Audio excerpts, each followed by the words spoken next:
नमस्कार मित्रों, आपका स्वागत है हमारे इस नई वीडियो में। हम पढ़ रहे हैं कक्षा 8 के सामाजिक विज्ञान का भाग 2, संसाधन एवं विकास।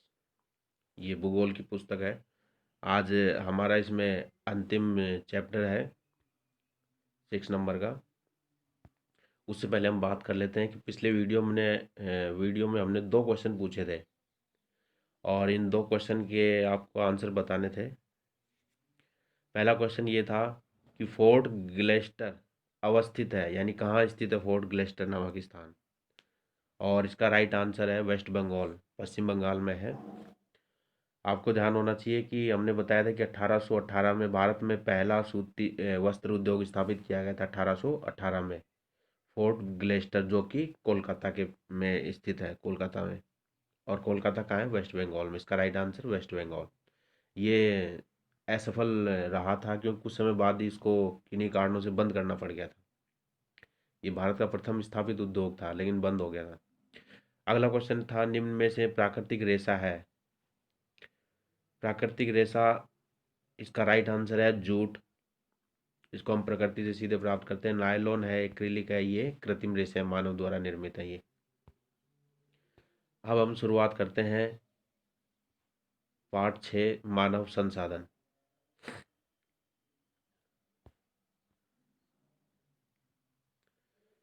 पाठ 6 है मानव संसाधन। प्रकृति की देन केवल उस समय महत्वपूर्ण होती है जब वह लोगों के लिए उपयोगी होती है। यानी प्रकृति के द्वारा जो भी आपको वस्तुएं प्राप्त होती हैं, चाहे वो पेड़ पौधे हो, जमीन हो, पानी हो, या किसी भी माध्यम से आपको वस्तु प्राप्त हो रही है, वो तब उपयोगी होती है जब आप उसका उपयोग अपने अच्छे कार्यों के लिए करते हैं।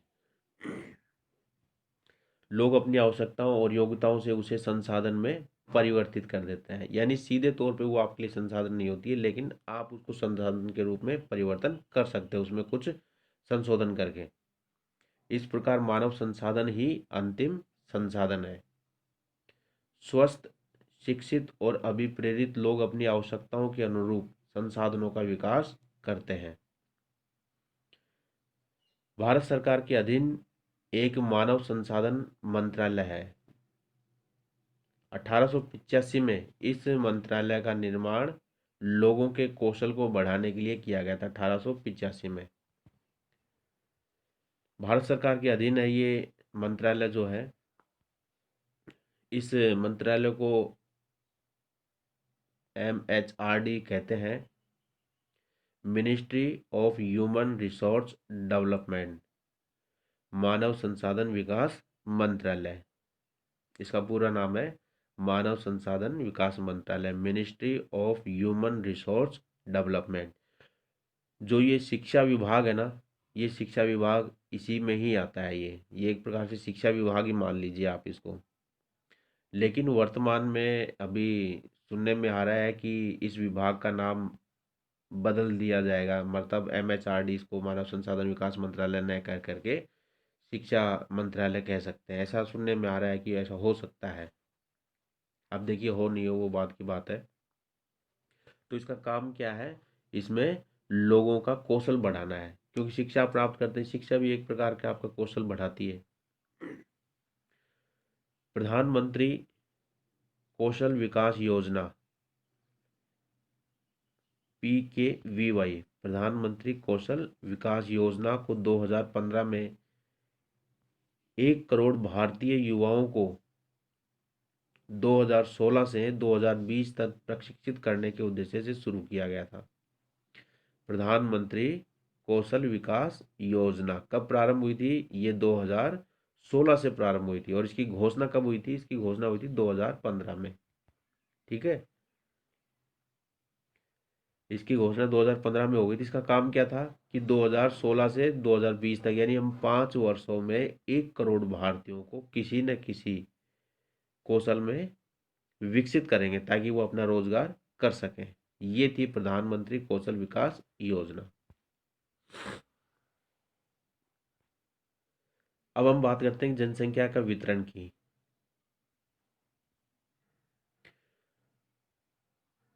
भूपृष्ठ पर जिस प्रकार लोग फैले हैं उसे जनसंख्या वितरण का प्रतिरूप कहते हैं। यानी भूमि पर, इस धरती पर हम जिस प्रकार से फैले हुए हैं, फैले हुए का मतलब हम एक गांव में, एक खेड़े में, एक ढाणी में, एक शहर में या कस्बे में रह रहे हैं। ठीक है, ये एक प्रकार से जनसंख्या का वितरण ही है। विश्व की 90% जनसंख्या भूपृष्ठ के केवल 30% भाग पर ही फैली है। यानी हम जो कुल जनसंख्या है विश्व की, उसमें से 90% जो आबादी है, कुल आबादी का 90% भाग जो है केवल 30% भाग पर ही फैला हुआ है, भूपृष्ठ पर। संपूर्ण पृथ्वी की बात नहीं हो रही, केवल भूपृष्ठ की बात हो रही है। क्योंकि पृथ्वी का लगभग 70% भाग तो जल से भरा हुआ है, महासागर वगैरह है। बाकी जो 30% बचता है, उस 30% के भी 30% भाग पर 90% आबादी रहती है। दक्षिणी और दक्षिण पूर्वी एशिया, यूरोप और उत्तर पूर्वी उत्तरी अमेरिका घने बसे हुए क्षेत्र हैं। यानी आप विश्व का नक्शा देखेंगे तो दक्षिणी एशिया यानी जो भारत, पाकिस्तान, बांग्लादेश है ना, म्यांमार, ये दक्षिण और दक्षिण पूर्वी एशिया में आते हैं। यूरोप, लगभग संपूर्ण यूरोप, और उत्तर पूर्वी अमेरिका, उत्तर पूर्वी अमेरिका यानी कनाडा और उत्तर पूर्व का जो अमेरिका है, वहाँ बहुत सघन आबादी बसी हुई है। उच्च अक्षांशीय क्षेत्रों, उष्ण कटिबंध मरुस्थलों, उच्च पर्वतों और विषुवतीय वनों में कम लोग रहते हैं। यानी यहाँ उच्च अक्षांशीय क्षेत्रों यानी जो ऊपर उत्तरी ध्रुव के आसपास का जो क्षेत्र है, वहाँ कम लोग रहते हैं क्योंकि बहुत ज़्यादा बर्फ है। उष्ण कटिबंध मरुस्थल यानी बहुत अधिक गर्मी होने से, पानी वगैरह या प्राकृतिक सुविधाएं उपलब्ध नहीं होने से लोग वहाँ नहीं रहते हैं। और इसके अलावा ऊंचे पहाड़ों पर लोग नहीं रहते हैं, और विषुवतीय वनों में भी बहुत कम लोग रहते हैं। ये कम बसे हुए क्षेत्र हैं। विषुववृत्त वृत्त के दक्षिण की अपेक्षा उत्तर में अधिक लोग रहते हैं। यानी आपने देखा होगा कि पृथ्वी को हम जब दो भागों में बांटते हैं, यानी विषुववृत्त ये पृथ्वी के बीचों बीच जो 0 डिग्री रेखा बोलते हैं, हम इसको भूमध्य रेखा बोलते हैं। इसके उत्तर में उत्तरी गोलार्ध है और इसके दक्षिण में दक्षिण गोलार्ध है। तो इस रेखा के ऊपर में यानी उत्तर दिशा में अधिक लोग रहते हैं, आबादी अब अधिक है, पृथ्वी की आबादी अधिक उत्तर दिशा में है। क्यों? क्योंकि यहाँ उनके अनुकूल रहने के लिए दशाएं मौजूद है।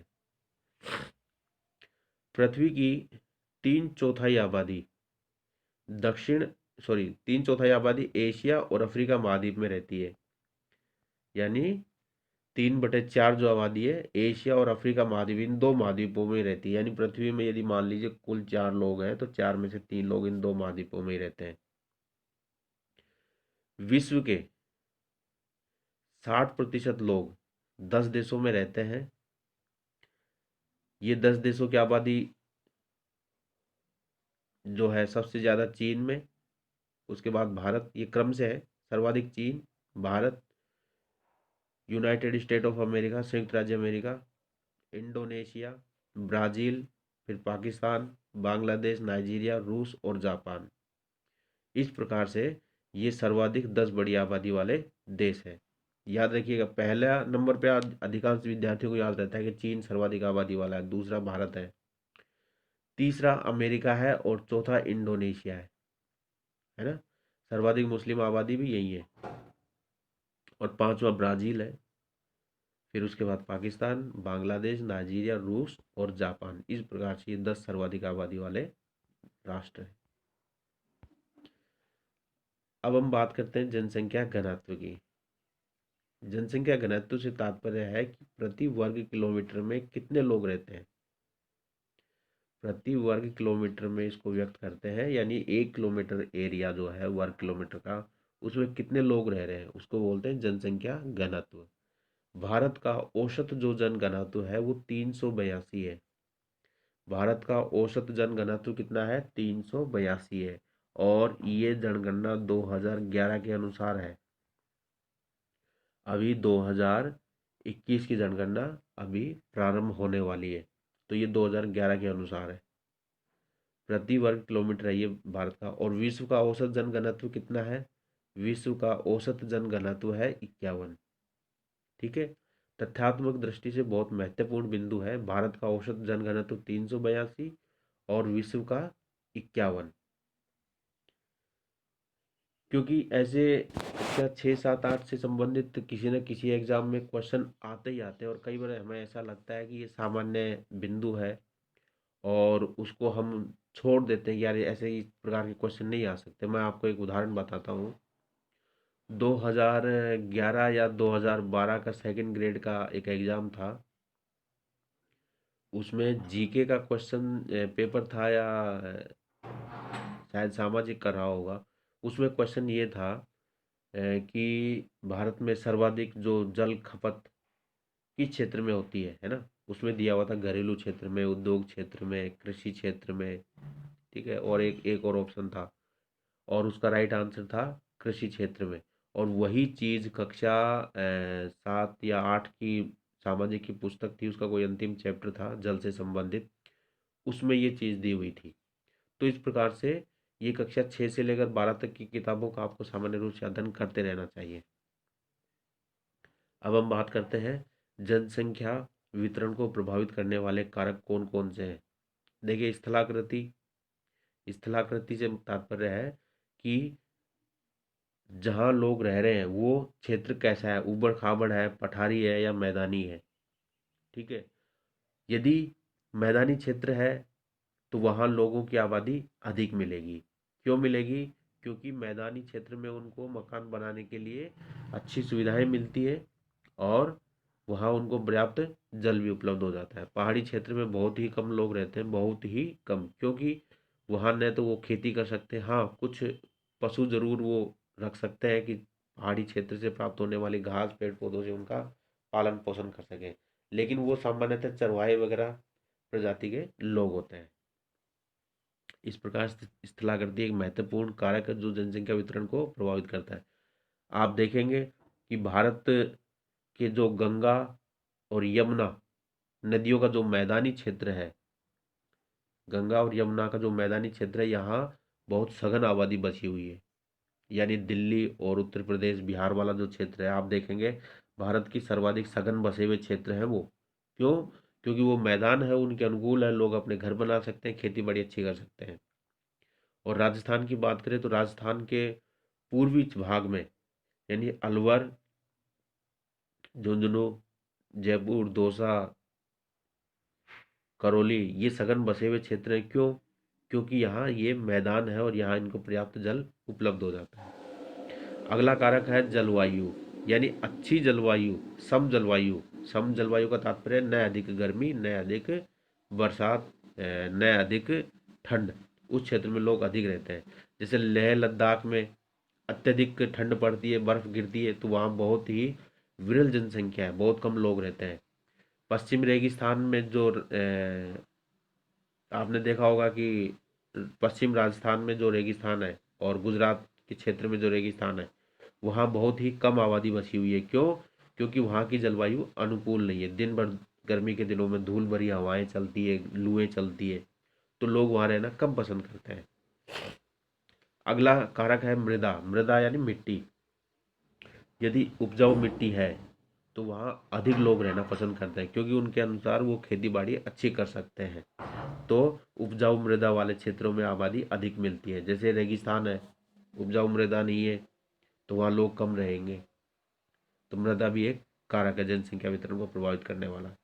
अगला है जल। जल मैंने आपको बताया कि जहाँ पर्याप्त जल मिलेगा लोग रहेंगे ही रहेंगे, क्योंकि जल मानव की प्रमुख आवश्यकताओं में से एक है। क्योंकि खेती करने के लिए जल चाहिए, पेय के लिए चाहिए इनको, ठीक है, पशुओं के लिए भी जल चाहिए, तो जल महत्वपूर्ण चीज़ हो गई है। अगला है कारक खनिज। खनिज का मतलब जहाँ जमीन से आप अच्छे आवश्यकता की वस्तु जो धातुएं वगैरह प्राप्त कर सकें, ठीक है। जैसे सोना चांदी, उस क्षेत्र में लोग अधिक रहते हैं। लोहे वाले क्षेत्र में भी जहाँ उत्पादन होता है लोग रहते हैं। कोयले वगैरह वाले क्षेत्र में रहते हैं ताकि अपने जीवन की आवश्यकताओं को पूरा कर सकें। अन्य कारकों में क्या क्या हो सकते हैं? देखिए, अन्य कारकों में सामाजिक, सांस्कृतिक और आर्थिक कारण हो सकते हैं। सामाजिक कारकों से तात्पर्य है कि एक जैसी समाज व्यवस्था वाले जो लोग हैं वो उस स्थान पर रहना पसंद करते हैं। सांस्कृतिक यानी उनकी संस्कृति एक जैसी है तो लोग वही रहना पसंद करेंगे। जैसे यूपी बिहार के लोग हैं, ठीक है, वो यूपी बिहार वाले क्षेत्र में अधिक रहेंगे। हाँ, मजदूरी या कार्य करने के लिए दक्षिण भारत में वो जा सकते हैं, लेकिन दक्षिण भारत में स्थायी रूप से रहना वो पसंद नहीं करेंगे, क्योंकि उनको पता है कि उनकी संस्कृति और उनका समाज वहाँ उस क्षेत्र में है ही नहीं, तो वो लोग वहाँ रहना पसंद नहीं करेंगे। रोजगार वगैरह के लिए जरूर जाएंगे। इसी प्रकार से आपने देखा होगा कि दक्षिण भारत के जो आईएएस अधिकारी वगैरह रहते हैं, पूरे वर्ष तक उत्तर भारत में नौकरी करेंगे, लेकिन रिटायरमेंट के बाद वो वापस अपने क्षेत्र में चले जाते हैं। हालांकि उन्होंने अपने जीवन का एक बहुत बड़ा समय जो है इस क्षेत्र में बिताया है, लेकिन फिर भी यहाँ वो स्थायी रूप से रहना कम पसंद करते हैं, क्योंकि इनका न तो वहाँ समाज है न संस्कृति है, तो इसलिए वापस अपनी संस्कृति में लोग लौटना चाहते हैं। आर्थिक कारक बहुत महत्वपूर्ण कारक है, जिससे आबादी जो जनसंख्या जो घनत्व है वो घटता और बढ़ता रहता है। जैसे आपने देखा होगा कि शहरों की आबादी निरंतर तेज गति से बढ़ रही है। क्यों बढ़ रही है? क्योंकि लोगों को रोजगार चाहिए।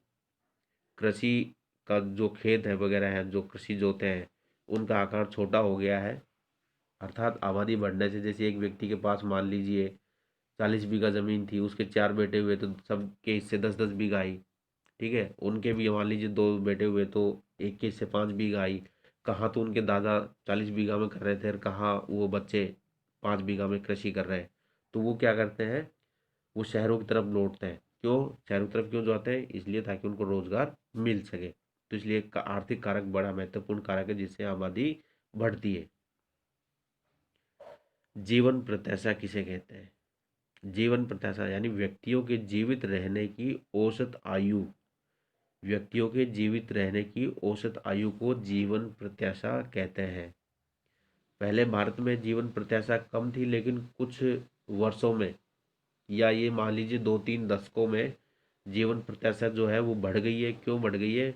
वो सुविधाओं की वजह से बढ़ गई है। कैसी सुविधाएं? लोगों के स्वास्थ्य संबंधी सुविधाएं। पहले लोगों को इलाज वगैरह नहीं मिलता था और वो बीमारी से उनकी मृत्यु हो जाती थी, और अब इतना अच्छा स्वास्थ्य संबंधी सुविधाओं में विस्तार हुआ है कि लोग स्वास्थ्य सुविधाओं का लाभ उठाते हैं और लंबे समय तक जीवित रहते हैं, इसलिए जीवन प्रत्याशा लोगों की बढ़ गई है।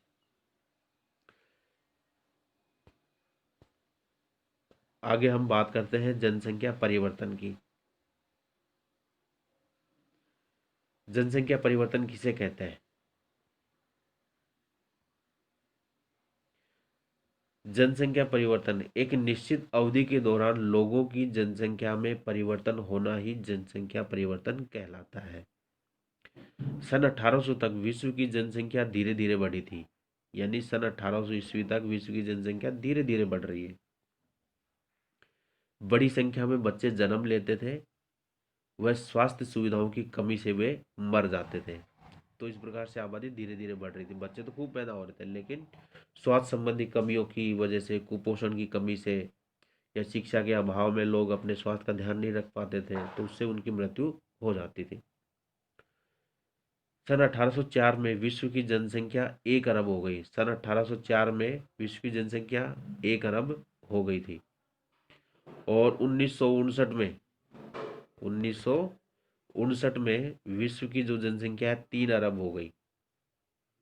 ठीक है, इसे प्राय जनसंख्या विस्फोट कहते हैं। यानी सन 1804 तक तो आप 1 अरब है, ठीक, और उसके बाद दुगने से भी अधिक, यानी 1 अरब की बजाय 3 अरब, लगभग 150 सालों में ही 3 अरब हम आबादी पहुंच गए। तो इसे क्या कहेंगे? इसे जनसंख्या विस्फोट कहते हैं। यानी एक निश्चित अवधि के दौरान बहुत अधिक जनसंख्या वृद्धि होना ही जनसंख्या विस्फोट कहलाता है। 1999 में 6 अरब जनसंख्या हो गई। कितनी जनसंख्या हो गई? 6 अरब। कितने अरब से? 3 अरब से 6 अरब। कितने सालों में? मात्र 40 सालों में। मात्र 40 सालों में हम 6 अरब यानी जस्ट दुगने हो गए विश्व की जनसंख्या। केवल 40 सालों में जस्ट दुगनी। किन कारणों से? स्वास्थ्य संबंधी कारणों से। और इसके अलावा लोगों में थोड़ा शिक्षा का भी अभाव था, बच्चे भी ज़्यादा पैदा होते थे। जनसंख्या वृद्धि के कारण क्या क्या है? जनसंख्या वृद्धि के 3 प्रमुख कारण हैं: जन्म दर, मृत्यु दर और प्रवास। जन्म दर से तात्पर्य होता है कि प्रति 1000 लोगों के ऊपर उत्पन्न बच्चों की संख्या, उसको बोलते हैं जन्म दर। और मृत्यु दर भी यही है, प्रति 1000 लोगों के ऊपर लोगों की होने वाली मृत्यु को मृत्यु दर बोलते हैं। अभी जन्म दर अधिक है और मृत्यु दर कम है, ठीक है। यानी जन्म दर और मृत्यु दर के बीच के अंतर को हम प्राकृतिक वृद्धि दर कहते हैं। यानी अभी भारत ही नहीं बल्कि संपूर्ण विश्व में औसत निकाले तो जन्म दर अधिक है, मृत्यु दर कम है। यानी लोग पैदा ज्यादा हो रहे हैं और मर कम रहे हैं, क्योंकि स्वाभाविक मृत्यु होती है। तो इतना अंतर होने से विश्व की जनसंख्या बढ़ रही है अभी भी। अगला कारण होता है प्रवास। प्रवास का मतलब होता है एक स्थान से दूसरे स्थान पर जाकर रहना। जैसे शहरों की आबादी कितनी तेजी से बढ़ रही है, औसत निकाले गांवों की शहरों की आबादी ओवरऑल निकाले तो जिस हिसाब से औसत आबादी बढ़ रही है उससे दुगनी, लगभग दुगनी गति से शहरों की आबादी बढ़ रही है। क्यों? क्योंकि लोग शहरों में जाकर रहना पसंद कर रहे हैं, शिक्षा की वजह से और रोजगार की वजह से। उत्प्रवासी वे लोग होते हैं जो देश छोड़कर चले जाते हैं। जो देश छोड़कर चले गए उसे हम क्या कहते हैं? उसे हम बोलते हैं उत्प्रवासी। और अप्रवासी किसे बोलते हैं? वे लोग जो देश में आते हैं, यानी देश में रहने के लिए लोग आए उसे अप्रवासी, और देश को छोड़कर चले गए उसे उत्प्रवासी कहते हैं। विश्व में सूडान एक ऐसा देश है कि सूडान के जो देश के जो लोग हैं वो बाहर जाने से यहाँ की जनसंख्या में कमी आई है। सूडान में जनसंख्या में कमी आने का एक कारण ये है कि न तो यहाँ रोजगार है, न यहाँ अच्छी व्यवस्था है, प्रशासनिक व्यवस्था है, गृह युद्ध चलता रहता है, आतंकवाद है। इन कारणों से लोग सूडान को छोड़कर दूसरे देशों में रहना पसंद कर रहे हैं। अब हम बात करते हैं जनसंख्या संगठन की। जनसंख्या संगठन किसे कहते हैं? देखिए,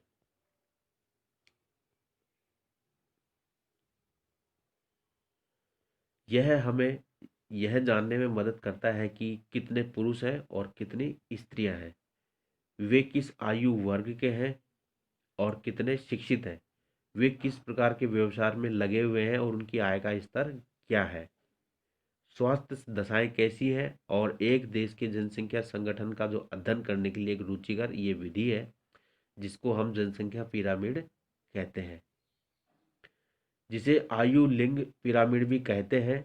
इसका दूसरा नाम क्या है? आयु लिंग पिरामिड। ठीक है, इसमें क्या है, जनसंख्या जो है वो पिरामिड के आधार पर दर्शाते हैं। यानी पिरामिड आपने देखा होगा ना, मिस्र के पिरामिडों की आकृति ऐसी है, ऊपर से त्रिकोण और नीचे ज़्यादा इसका आधार चौड़ा रहता है, ये पिरामिड है। तो ऐसी ही हम जो शिक्षा, स्वास्थ्य, स्त्री पुरुष, आयु इत्यादि को जनसंख्या जो अध्ययन करते हैं उसको बोलते हैं जनसंख्या पिरामिड। जैसे उदाहरण के रूप में बताया गया है कि कुल जनसंख्या विभिन्न आयु वर्गों में विभाजित है। उदाहरणार्थ जैसे 5 से 9 वर्ष तक इस पिरामिड में, या 10 से 14 वर्ष तक के कितने लोग हैं, कितनी महिलाएं, कितने पुरुष हैं। कुल जनसंख्या का प्रतिशत इन वर्गों में से प्रत्येक वर्ग में पुरुष और स्त्रियां उप विभाजित है। यानी इन वर्गों में भी, यानी 5 से 9 तक, जैसे मान लीजिए आपने ये अध्ययन करना है, 5 से 9 तक स्त्रियां कितनी है स्त्रीलिंग, और 5 से 9 तक का पुल्लिंग कितना है। ठीक है, तो इन दोनों को अध्ययन अलग अलग उप विभाजित कर लिया और इन दोनों को जोड़ के भी आप अध्ययन कर सकते हैं। अब हम बात करते हैं जनसंख्या पिरामिड को और अधिक चित्र के माध्यम से।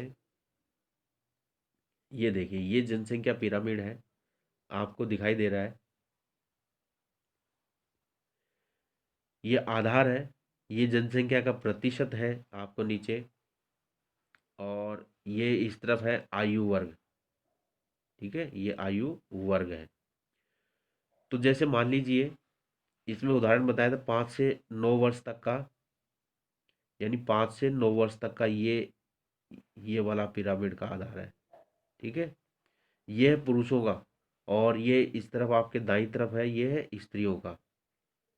तो इसी प्रकार से हम विभिन्न प्रकार के आयु वर्ग की जनसंख्या देख सकते हैं। ठीक है, 5 से 9 वर्ष तक की कितनी आबादी है? लगभग 7% है पुरुषों की, और स्त्रियों की भी लगभग इतनी है। तो ये इसको बोलते हैं जनसंख्या पिरामिड। इसमें हम पुरुष और स्त्रियों का अलग अलग अध्ययन कर सकते हैं। ठीक है, यानी विभिन्न प्रकार के आयु वर्ग के प्रतिशत के आधार पर भी इसका अध्ययन कर सकते हैं। अब हम बात करते हैं भारत के जनसंख्या पिरामिड की, क्योंकि हर देश का उनकी लोगों की उम्र के हिसाब से अलग अलग पिरामिड होते हैं। ये भारत का जनसंख्या पिरामिड है। देखिए, ज़्यादा नीचे, ज़्यादा इसका आधार बड़ा नहीं है और धीरे धीरे ही ऊपर ये बड़ा होता गया है। ये नीचे प्रतिशत के आधार पे जनसंख्या बताई गई है और ये विभिन्न प्रकार के आयु वर्ग हैं। आपके बाईं तरफ पुरुष और दाईं तरफ है स्त्री वर्ग। ये भारत का आबादी है, जनसंख्या पिरामिड है। जैसे 0 से लेकर 4 वर्ष तक का है, लगभग 6% से कुछ अधिक है पुरुषों का, है ना। और 5 से 9 वर्ष तक का है, ये लगभग 6% के आसपास आबादी है कुल। यानी 5 से 9 वर्ष तक के बच्चों की जो कुल आबादी में जो हिस्सा है वो कितना है, केवल पुरुषों का बता रहा हूँ मैं, 6%। ठीक है, इसी प्रकार से आप स्त्रियों का भी निकाल सकते हैं। ये भारत का जनसंख्या पिरामिड है। ये देखिए धीरे धीरे ऊपर पतला होता गया, तीखा ऊपर धीरे धीरे हुआ है। ठीक है, और कुछ देशों का तेजी से ऊपर पतला हो रहा है और कुछ का क्या धीरे धीरे हो रहा है, उसके बारे में भी हम अध्ययन करेंगे। ये है केन्या, ये अफ्रीका महाद्वीप का एक देश है। आप इसको ध्यान से देखेंगे तो आपको पता लगेगा कि जो केन्या का जो जनसंख्या पिरामिड है, ठीक है, यानी छोटे बच्चों की आबादी की देखिए कितनी अधिक है, प्रतिशत के आधार पर देखें तो कितनी अधिक है। और फिर ये तेजी से पतला होता चला गया, अर्थात केन्या जैसे देश में बच्चे जो है कुल आबादी में अधिक है, लेकिन धीरे धीरे आप देखेंगे यानी उनकी बड़ी उम्र वाले जो वर्ग आयु वर्ग के लोग हैं वो कम होते जा रहे हैं। यानी बच्चे आबादी में अधिक है। 0 से 4 वर्ष वाले देखिए लगभग 11% पुरुष हैं। ठीक है, और लगभग इतने ही स्त्रियां हैं। यानी कुल आबादी में 0 से लेकर 4 वर्ष तक के बच्चों की जो कुल आबादी है वो 11% है। ठीक, और फिर 5 से 9 वर्ष तक है लगभग 9% के आसपास है। ठीक है, तो यानी ये बच्चे कहाँ गए, ये आबादी इस हिसाब से होना चाहिए था पिरामिड। ठीक है, लेकिन ये तो तेजी से पतला होता गया। इसका कारण ये है कि छोटी उम्र के बच्चों पैदा तो बहुत होते हैं लेकिन उनकी मृत्यु हो रही है केन्या में। ये केन्या का पिरामिड है। क्यों? स्वास्थ्य संबंधी या अन्य बहुत सारे कारण होते हैं जिनसे बच्चों की मृत्यु हो जाती है। तो इसलिए जिस देश में बच्चों की मृत्यु अधिक होती है वहाँ जो जनसंख्या का पिरामिड है वो आधार में तो चौड़ा होता है, यानी बच्चों की जो कम उम्र वाले बच्चे वो होते हैं वो आबादी में अधिक होते हैं। लेकिन जैसे जैसे उम्र उनकी बढ़ती है वो तेजी से उनकी मृत्यु होने से वो पिरामिड ऊपर तेजी से पतला होता चला जाता है। अब देखिए जापान का जनसंख्या पिरामिड है। आप देखेंगे जापान वाला, ये जापान का जनसंख्या पिरामिड, इसमें आप से ध्यान से देखेंगे कि 0 से 4 वर्ष तक के बच्चे हैं लगभग 3.5% के आसपास है ना, पुरुष। और कम बच्चे हैं और फिर अधिक उम्र यानी 15 वर्ष से अधिक। और ये देखिए यहाँ लगभग 40 से लेकर 54 वर्ष तक के अधिक लोग हैं। फिर धीरे धीरे ये देखिए 65 से 69 वर्ष तक के लोग कितने अधिक हैं, है ना। यानी आप इसको देखेंगे तो 0 से 4 वर्ष से भी अधिक बच्चों से अधिक जनसंख्या क्या है, 65 से 69 लोग। यानी बूढ़े लोग ज़्यादा हैं इस देश में। इसमें बूढ़े लोग ज़्यादा हैं, बच्चे कम पैदा हो रहे हैं। तो जापान की एक प्रकार से आने वाले समय में बहुत बड़ी समस्या हो सकती है। इसलिए जापान को बूढ़ों का देश भी बोलते हैं। यहाँ के लोगों की जो उम्र है वो अधिक भी है, औसत जो आयु है अन्य देशों की बजाय बहुत अच्छी है।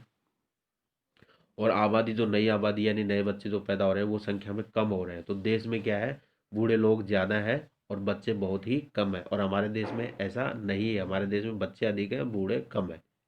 तो ये जापान का जो है ये इसका कारण ये है कि विकसित राष्ट्र है और यहाँ स्वास्थ्य संबंधी अच्छी दशाएं हैं।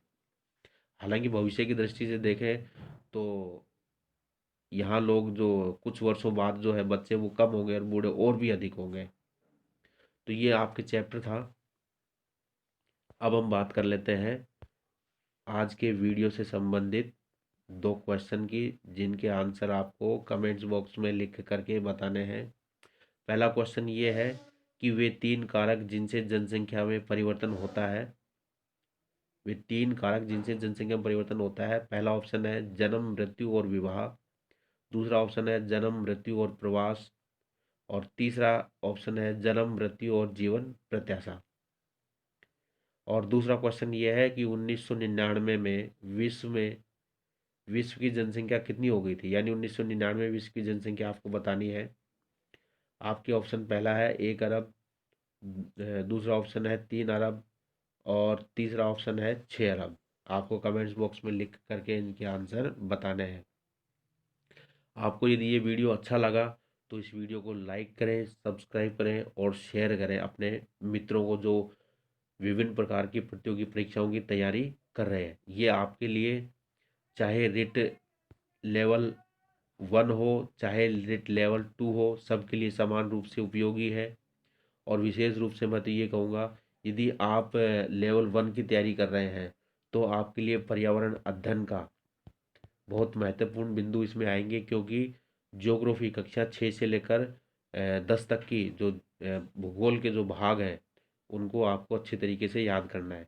और इसके अलावा लेवल 2 में भी आपके लिए बहुत महत्वपूर्ण है, सामाजिक वाले भाग के लिए, यानी लेवल 2 जो सामाजिक विज्ञान की जो तैयारी कर रहे हैं उनके लिए बहुत महत्वपूर्ण है। अतः मैं तो आपसे ये कहूँगा कि आप इस वीडियो को बार बार देखें, और हो सके तो यदि आपको स्क्रीनशॉट लेना हो तो वीडियो को पॉज करके स्क्रीनशॉट लें और उसको आराम से पढ़ सकते हैं।